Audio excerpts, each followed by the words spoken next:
जैसे गुलशन में बहारों के कदम आते हैं। By dedicating this couplet, we would like to extend a token of appreciation and gratitude for Dr. Shariq Aqil. Now I would like to request our esteemed guests on dais to please honor Dr.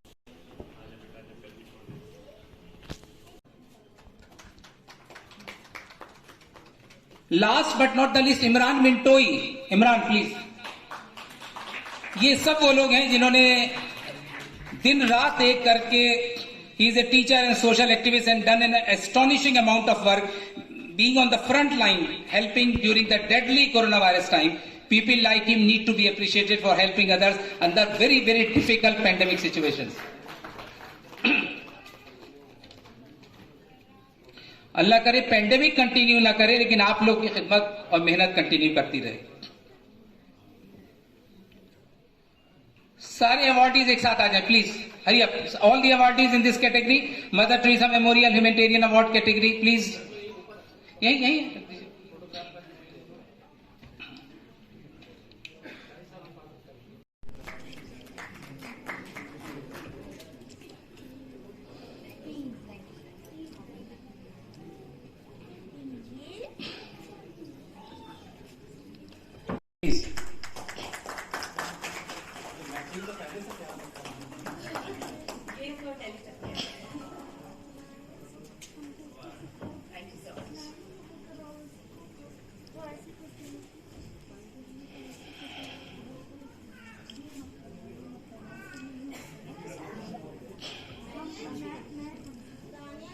जिस खूबसूरत हिंदुस्तान का हम जिक्र कर रहे थे, निशात, फातिमा, विनीता, अस्मिता, मीना कुमारी और अब सबा नकवी, ये जाकिर हुसैन फाउंडेशन के खमीर में पहले दिन से शामिल है कि जब तक हम मिलजुल कर साथ नहीं रहेंगे, न तेरा है न मेरा है, ये हिंदुस्तान सबका है। ये समझी गई ये बात तो नुकसान सबका है, जो इसमें मिल गई नदियां दिखाई फिर नहीं देती, महासागर बनाने में मगर एहसान सबका है।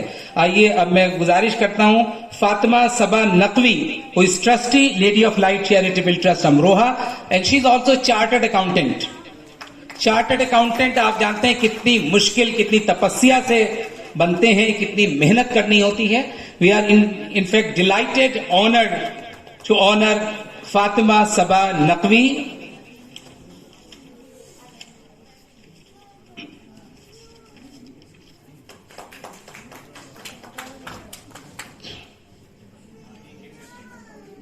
She is working in Amroha towards enabling good quality education for not so privileged students.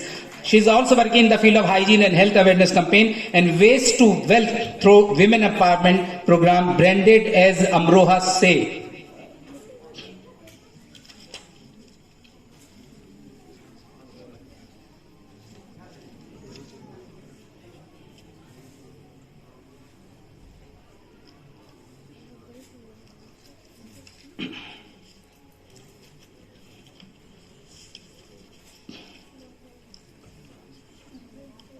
Mother Teresa memorial award की तरफ बढ़ने से पहले मैं चाहूंगा डिग्निटीज में प्रोफेसर जावेद मुसर्रफ साहब हमारे दरमियान मौजूद हैं। अच्छा, ग्रुप फोटोग्राफ प्लीज। ये विमेन कैटेगरी के जो लोग हैं प्लीज आप ग्रुप फोटोग्राफ के लिए। All the awardees in women category please line up for the group photograph.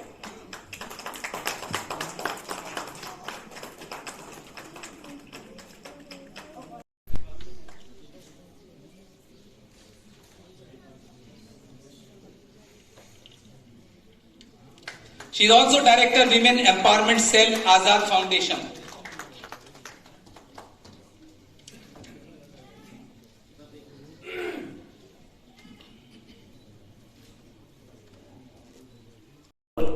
मैं दुनिया में जहां भी गया मेजोरिटी मुझे मुसलमानों की वही मिली जो इस किताब को अकीदत से पढ़ते हैं बिना समझे, और उसमें बहुत अच्छी अच्छी क्वालिटी नजर आते हैं। इनकी इंपॉर्टेंस से इनकार किसी को नहीं है, मुझे भी नहीं है, लेकिन मेरा सिर्फ क्वेश्चन ये है कि क्या सिर्फ अल्लाह के अहकाम जो डिवाइन गाइडेंस है इन्हीं चीज़ों के लिए है उस किताब में, वरना और लिखा हुआ क्या है?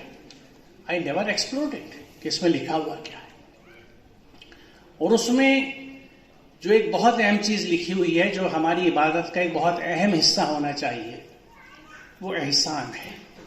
वाहसिनु, एहसान करो, डू गुड टू अदर्स। ये इतनी अहम कमांड है कुरान के अंदर एहसान करने की, जो बार बार हुक्म है, डू गुड टू अदर्स। और उसके लिए 2 कंडीशंस बयान की गई है कुरान में कि जो लोग दूसरों के लिए काम करते हैं, दूसरों के लिए जीते हैं, अल्लाह की रहमत उनके साथ है। दी मर्सी और करने का हुक्म है। जो चाहे ट्रांसलेशन पढ़ सकता है, उसमें कहीं पे भी कैटेगराइजेशन नहीं है। They serve Muslims only, serve people, serve humanity. और अगर हम इंसान की खिदमत नहीं कर रहे, दूसरों के लिए नहीं सोच रहे, तो धार्मिक होना तो दूर की बात है, हम इंसान भी नहीं बने। क्योंकि इंसानियत यही है, जैसे मैंने ये अभी शेर पढ़ा था कि दर्द दिल के वास्ते पैदा किया इंसान को। The purpose of the creation of humanity is to think for others and work for others. तो उससे अच्छा प्लेटफॉर्म क्या हो सकता है, उससे अच्छे लोग क्या हो सकते हैं, इनसे ज्यादा धार्मिक कौन हो सकते हैं। और दूसरे बहुत बड़े अधर्म को हमारे यहां जो इन लोगों ने डिमोलिश किया है कि ये औरतों को वो मकाम और वो जगह और स्पेस दे रहे हैं विच दे डिजर्व। मैं आखिर में सिर्फ एक बात कह के अपनी बात ये खत्म करूंगा कि जो एक साइंटिफिक अंडरस्टैंडिंग की बात है कुरान की, कि सूरह तकवीर एक सूरह है कुरान की बहुत छोटी सी, जो क़यामत का यानी फाइनल डे का डिस्क्रिप्शन करती है। क्योंकि जो साइंटिफिकली हम देखें तो जो क़यामत है that will be the collapse of the solar system. तो एनीवे, तो उस वक्त की कैफियत कुरान ये बयान करता है कि जमीन फट जाएगी, पहाड़ एकदम उड़ने लगेंगे, यानी it will such A terrific explosion and heat कि हर द गॉड आस्क्स कि ये जो लड़की मार दी गई थी इसका जुर्म क्या था। अच्छा, इसको ट्रांसलेशन जो, क्योंकि अरबी में है कुरान, तो उस वक्त कुछ ट्राइबल्स जो थे उनका ये कंसेप्ट थी कि लड़की को पैदा होते ही रेत में दबा के मार देते थे, क्योंकि वो इतने इगोइस्ट लोग थे कि वो पसंद नहीं करते थे कि ये कहीं ब्याह के जाए या कोई हमारा दामाद बने। This could be one of the reason, part of the history.